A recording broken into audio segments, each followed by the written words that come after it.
이제 은퇴를 생각해야 하는 4, 50대인데 아직도 연금저축이나 IRP 계좌가 없으시다고요? 그렇다면 오늘 영상은 꼭 끝까지 보셔야 합니다. 솔직히 말해 연금저축과 IRP는 만들지 않을 이유가 없는 계좌입니다. 물론 아무 생각 없이 돈을 넣으라는 뜻은 아닙니다. 하지만 적어도 계좌라도 미리 만들어두고 공부를 시작하는 것이 훨씬 유리합니다. 왜냐하면 이 두 계좌는 노후 준비를 하면서 절세까지 가능한 계좌이기 때문이죠. 많은 분들이 은퇴 준비라고 하면 이것저것 투자할 생각부터 합니다. 특히 요즘 같은 주식 시장에서는 더욱 그렇죠.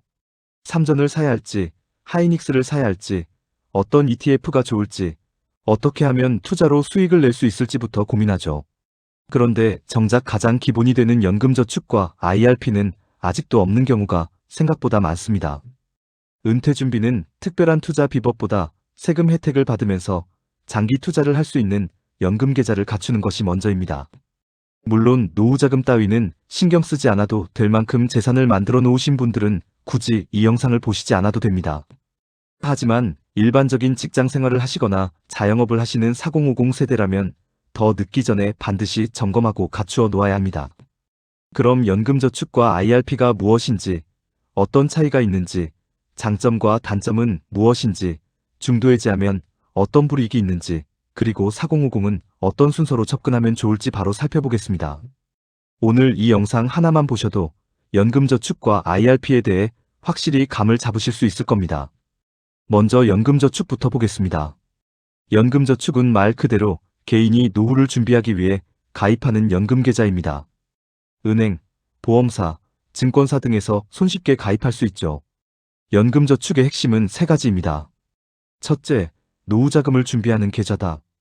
둘째, 납입한 금액에 대해 세액공제 혜택을 받을 수 있다. 셋째, 만 55세 이후 연금 형태로 수령하는 것을 전제로 한다.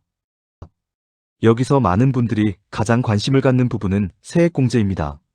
쉽게 말하면 연금저축에 돈을 넣으면 그중 일정 금액에 대해 세금을 줄여주는 혜택이 있습니다. 현재 기준으로 연금저축은 연간 600만 원까지 세액공제 대상이 됩니다.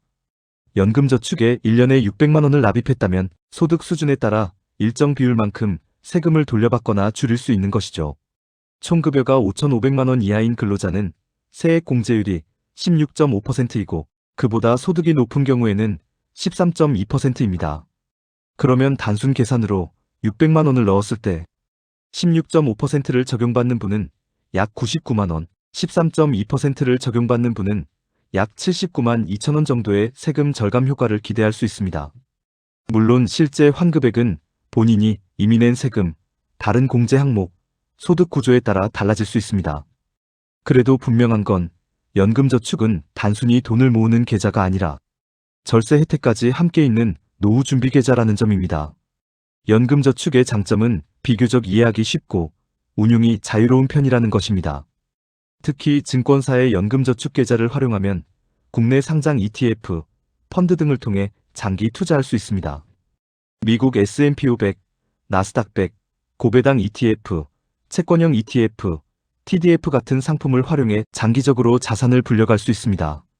또 하나의 장점은 IRP에 비해 구조가 상대적으로 단순하다는 점입니다. 그래서 IRP보다 조금 더 이해하기 쉽고 처음 시작하는 분들이 접근하기 좋은 편입니다. 하지만 단점도 있는데요. 가장 큰 단점은 역시 장기 계좌라는 점입니다. 연금저축은 기본적으로 만 55세 이후 연금으로 받기 위해 만드는 계좌입니다. 그 전에 세액공제를 받은 금액을 중도 해지하면 세제상 불이익이 생길 수 있죠. 따라서 생활비, 자녀 학비, 주택자금, 비상금처럼 몇 년 안에 써야 할 돈을 무리하게 연금저축에 넣는 것은 조심해야 합니다. 연금저축은 좋은 계좌지만 무조건 많이 넣는다고 좋은 것은 아니죠. 오래 묶어둘 수 있는 돈으로 하는 것이 원칙입니다. 다음으로 IRP를 보겠습니다. IRP는 우리말로 개인형 퇴직연금이라고 합니다. 말 그대로 개인이 관리하는 퇴직연금 계좌죠. IRP는 크게 두 가지 용도로 사용됩니다. 첫째, 퇴직금을 받는 계좌로 사용됩니다. 이직 등으로 회사를 퇴직할 때 퇴직금을 IRP 계좌로 받는 경우가 많습니다. 둘째, 본인이 추가로 돈을 납입해서 세액공제를 받을 수 있는 노후준비 계좌로 사용할 수 있습니다. IRP도 연금저축처럼 세액공제 혜택이 있습니다. 다만 중요한 차이가 있죠. 연금저축은 세액공제 한도가 연 600만 원이고 IRP는 연 900만 원까지 세액공제 대상이 됩니다. 연금저축과 IRP 둘 다 가지고 있다면 합산 최대 900만 원까지 세액공제가 되죠. 그래서 많은 분들이 이렇게 활용합니다. 연금저축에 600만 원, 그리고 IRP에 300만 원, 합쳐서 900만 원. 이렇게 하면 세액공제 한도를 최대한 활용할 수 있습니다. 900만 원을 납입했을 때 세액공제율 16.5%를 적용받는 분은 최대 약 148만 5천 원, 13.2%를 적용받는 분은 약 118만 8천 원 정도의 세금 절감 효과를 기대할 수 있습니다. 물론 이것도 실제 환급액은 개인별 세금 상황에 따라 달라집니다. IRP의 장점은 세액공제 한도를 900만 원까지 넓히는데 꼭 필요한 계좌라는 점입니다. 연금저축만으로는 600만 원까지지만 IRP를 함께 활용하면 900만 원까지 세액공제 대상 금액을 꽉 채울 수 있는 것이죠. 또 IRP는 퇴직금을 받아서 계속 굴릴 수 있는 계좌이기도 합니다. 퇴직금을 받아 야금야금 써버리지 않고 IRP 안에서 운용하다가 나중에 연금으로 받으면 은퇴 후 현금 흐름을 만드는 데 도움이 됩니다. 그리고 IRP 안에서는 예금 같은 원리금보장형 상품부터 펀드, ETF 같은 투자 상품까지 함께 운용할 수 있습니다.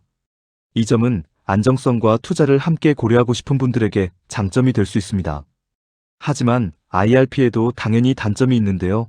가장 큰 단점은 돈이 더 강하게 묶인다는 점입니다. IRP는 원칙적으로 중도 인출이 상당히 제한적입니다. 단순히 돈이 필요하다는 이유만으로 일부 금액을 자유롭게 빼서 쓰기 어렵습니다. 무주택자의 주택구입, 전세보증금, 장기요양, 개인회생이나 파산 등 법에서 정한 특별한 사유가 있을 때 일부 인출이 가능한 경우가 있지만 일반적인 생활비 부족이나 투자금 필요 정도로는 중도 인출이 쉽지 않습니다. 피치 못할 상황이라면 계좌 전체를 해지해야 하는 것이죠. 그래서 IRP에 돈을 넣을 때는 은퇴 전까지 꺼내지 않아도 되는 돈인지 생각해봐야 합니다. 만약 1, 2년 안에 쓸 가능성이 있는 돈이라면 IRP에 넣는 것은 신중해야 합니다. 또 하나의 단점은 운용 제한입니다. IRP는 연금저축보다 투자 규제가 더 있는 편인데요. 대표적인 것이 위험자산 70% 한도입니다. 일반적으로 IRP에서는 주식형 ETF나 주식형 펀드처럼 가격 변동성이 큰 위험자산을 계좌 전체의 70%까지만 담을 수 있습니다. 쉽게 말하면 IRP 계좌에 1,000만 원이 있다면 주식형 ETF 같은 위험자산은 대략 700만 원까지만 담을 수 있고 나머지 300만 원 정도는 안전자산 또는 비위험자산으로 분류되는 상품으로 채워야 한다는 뜻입니다. 이건 단점이라고 말씀드리긴 했지만 시장 상황이 안 좋은 경우에는 오히려 장점으로 작용할 수도 있죠. 이 규정 때문에 IRP에서 주식형 ETF를 사려고 하는데 어느 순간 추가 매수가 안 되는 경우가 있는데요. 그럴 때는 상품에 문제가 있는 것이 아니라 내 IRP 계좌 안의 위험자산 비중이 이미 70%를 채웠기 때문입니다. 의무적으로 30% 비중을 가져가야 하는 안전자산에는 예금 같은 원리금 보장형 상품, 채권형 펀드나 ETF, 그리고 일부 적격 TDF가 있습니다. 그래서 IRP는 위험자산 70%와 안전자산 30%를 어떻게 조합하느냐가 장기 수익률을 결정하는 중요한 포인트가 됩니다. 이제 연금저축과 IRP를 비교해서 정리해 보겠습니다. 첫째, 가입 목적입니다. 연금저축은 개인이 노후 준비를 위해 자발적으로 만드는 계좌에 가깝습니다. IRP는 퇴직금을 받거나 퇴직연금과 함께 개인이 추가로 노후자금을 준비하는 계좌입니다. 둘째, 세액공제 한도입니다. 연금저축은 연간 600만 원까지 세액공제 대상입니다. IRP를 함께 활용하면 연금계좌 전체로 최대 900만 원까지 세액공제 대상이 됩니다. 셋째, 돈을 꺼내는 유연성입니다. 연금저축은 상대적으로 유연한 편입니다. 물론 중도 해지하면 세금 불이익이 생길 수 있지만 계좌 구조상 IRP보다는 접근이 쉽습니다. 반면 IRP는 중도 인출이 매우 제한적입니다. 그래서 정말 은퇴 전까지 묶어둘 돈만 넣는 것이 좋습니다. 넷째, 투자 자유도입니다. 연금저축은 상대적으로 투자 선택이 자유로운 편입니다. 특히 ETF 중심으로 장기 투자를 하고 싶은 분들에게 활용도가 높습니다. IRP는 예금, 펀드, ETF 등 다양한 상품을 담을 수 있지만 위험자산 70% 제한 같은 규정이 있습니다. 그래서 안정성을 중시하는 분에게는 좋지만 투자 자유도 면에서는 연금저축보다 제한적일 수 있습니다. 여기서 두 계좌에 대해 공통적으로 반드시 짚고 넘어가야 할 부분이 있습니다. 바로 중도해지의 불이익입니다. 연금저축과 IRP는 세액공제 혜택이 있는 좋은 계좌이지만 그 혜택에는 조건이 붙어 있습니다. 노후 준비를 위해 장기간 유지하고 만 55세 이후 연금으로 받아가야 한다는 것이죠. 그래서 중간에 해지하거나 연금이 아닌 방식으로 한 번에 찾아가면 이야기가 달라집니다. 우선 연금저축을 중도해지하면 그동안 세액공제를 받았던 납입금과 계좌 안에서 발생한 운용수익에 대해 기타 소득세가 부과될 수 있습니다. 일반적으로 이 세율은 지방소득세를 포함해 16.5%로 설명됩니다. 연금저축에 돈을 납입해 세액공제 혜택을 받고 있다가 중간에 사정이 생겨 계좌를 해지한다면 세액공제를 받았던 납입금과 그동안 발생한 운용수익에 대해 16.5%의 기타 소득세를 내야 한다는 말이죠. 즉, 연말정산 때 세금을 돌려받았다고 해서 그 혜택이 완전히 내 것이 되는 것은 아닙니다. 연금으로 받을 때까지 조건을 지켜야 진짜 혜택이 되는 구조입니다. 특히 소득이 높아서 세액공제율을 13.2% 적용받았던 분이라면 더 조심해야 합니다. 납입할 때는 13.2% 혜택을 받았는데 중도해지할 때는 16.5% 기타 소득세를 낼 수 있기 때문입니다. 이 경우 단순히 보면 받은 혜택보다 더 큰 세금을 낼 수도 있습니다. 물론 세액공제를 받지 않은 납입금은 과세 방식이 다를 수 있습니다. 그래서 해지 전에 반드시 확인해야 할 것이 있습니다. 내가 납입한 금액 중 세액공제를 받은 금액이 얼마인지, 세액공제를 받지 않은 금액이 얼마인지, 운용수익이 얼마나 발생했는지, 그리고 실제 해지했을 때 세금이 얼마나 나오는지 확인해야 합니다. IRP는 중도해지 측면에서 더 신중해야 합니다. IRP를 중도해지하면 연금저축과 마찬가지로 세액공제를 받은 납입금과 운용수익에 대해 기타 소득세가 부과될 수 있습니다.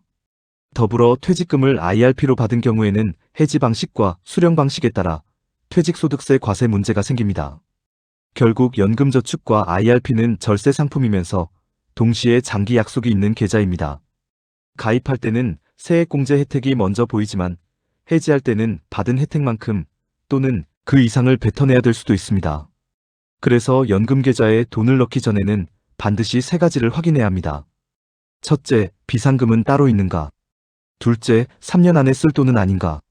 셋째, 중도해지하지 않고 만 55세 이후까지 가져갈 수 있는가? 이 세 가지 질문에 아무 문제가 없는 돈만 연금계좌에 넣는 것이 좋습니다. 참고로 저는 연금저축계좌 1개, IRP 계좌 2개를 가지고 있는데요. 혹시나 급한 돈이 필요해 해지해야 될 경우를 대비해서 돈을 나누어 운용하고 있습니다.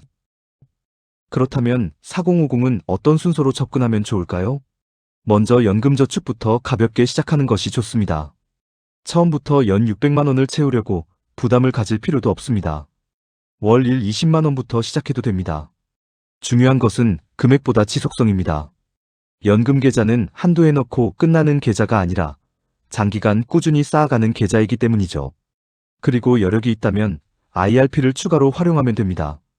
연금저축 600만 원을 채운 뒤에도 추가 여력이 있다면 IRP에 300만 원을 더 넣어 세액공제 한도 900만 원을 활용할 수 있습니다. 하지만 여기서도 중요한 원칙은 같습니다. 절세 혜택 때문에 무리해서 넣지 말고 은퇴 전까지 꺼내지 않아도 되는 돈으로 해야 한다는 것이죠. 연금계좌는 내 돈을 단시간에 크게 불려주는 마법 같은 상품이 아닙니다. 은퇴 준비를 시작할 때 가장 먼저 점검하고 준비해야 할 최소한의 기본 도구 같은 것이죠. 하지만 모든 일이 그렇듯 일단 시작을 해야 하고 기본이 가장 중요합니다. 그럼 오늘 핵심 내용을 정리해 보겠습니다. 첫째, 연금저축과 IRP는 세액공제 혜택이 있는 대표적인 노후준비 계좌다. 둘째, 연금저축은 연간 600만 원까지, IRP를 포함한 연금계좌 전체로는 최대 900만 원까지 세액공제 대상이 될 수 있다. 셋째, 하지만 이 혜택은 장기 유지와 연금 수령을 전제로 한다. 그래서 중도해지하면 세액공제를 받은 납입금과 운용수익에 대해 16.5% 기타 소득세가 부과될 수 있다. 넷째, IRP는 연금저축보다 돈이 더 강하게 묶인다. 중도 인출이 제한적이기 때문에 은퇴 전까지 꺼내지 않아도 되는 돈으로만 납입하는 것이 좋다. 다섯째, IRP는 위험자산을 70%까지만 담을 수 있다. 나머지 30%는 안전자산 또는 비위험 자산으로 구성해야 한다. 여섯째, 연금계좌의 진짜 목적은 단순한 절세가 아니라 은퇴 후에도 매달 들어오는 현금 흐름을 만들기 위한 기본 준비이다. 네, 이렇게 핵심 요약을 살펴봤는데요. 결론적으로 연금저축과 IRP 계좌가 없으신 분은 적은 돈으로 시작해도 되니 일단 만들어 두시는 게 좋다는 것입니다. 은퇴 준비는 거창한 곳에서 시작되지 않습니다. 오늘 내 통장을 들여다보고 나에게 적당한 은퇴 자금이 어느 정도일지 생각해보는 것. 그리고 내가 가진 연금 계좌가 무엇인지 확인하고 매달 얼마를 꾸준히 넣을 수 있을지 정하는 것. 그 작은 점검과 실행에서 시작됩니다. 은퇴 후에도 우리의 삶은 계속됩니다. 그리고 그 삶이 불안이 아니라 여유가 되려면 지금부터 조금씩 준비해야 합니다. 오늘 영상이 도움이 되셨다면 구독과 좋아요로 함께 해주세요. 여기까지 인생 후반전 연구소였습니다.